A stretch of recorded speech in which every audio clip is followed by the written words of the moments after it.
Soya paneer అండి, ఆవిరి మీద ఉడికించాను. ఒక గుడ్డలో వేసుకుని బాగా ఒత్తేయాలండి వాటర్ అంతా.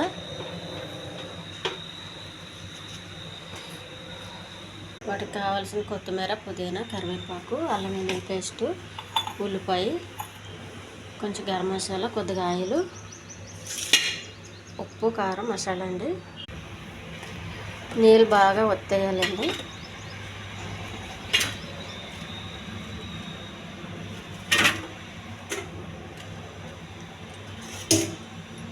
వీటిని చిన్న పీసులుగా కట్ చేయాలి సన్నగా.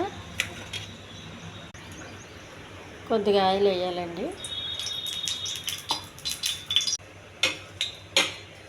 కరివేపాకు, కొన్ని ఉల్లిపాయలు,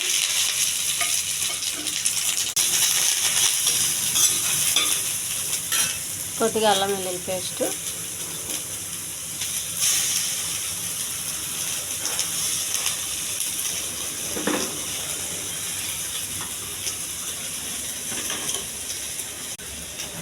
కొంచెం కారం, కొద్దిగా ఉప్పు, కొద్దిగా పసుపు. కొంచెం బాగా వేగించాలండి.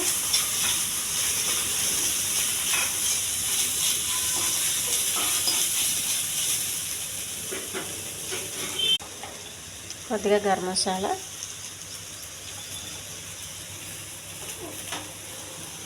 ఈ పన్నీర్ వేసేయాలి.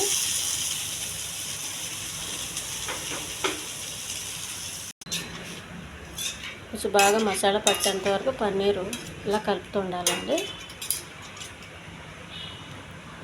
టేస్టీ పన్నీరు రెడీ అయిందండి. కొద్దిగా పుదీనా, కొత్తిమీర.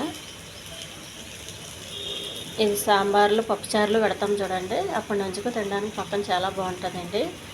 ఈ ఛానల్ నచ్చితే సబ్స్క్రైబ్ చేయండి, షేర్ చేయండి, లైక్ చేయండి, కామెంట్ చేయండి.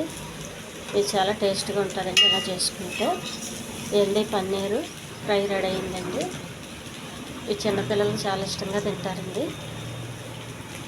మనం కూడా ఇష్టంగానే తింటాం, పెద్దలు కూడా. పన్నీరు రెడీ అయింది.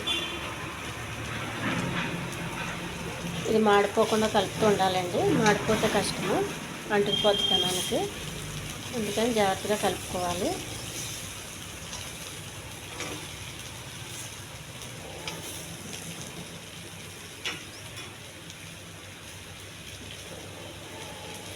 Stove off చేసేయాలండి.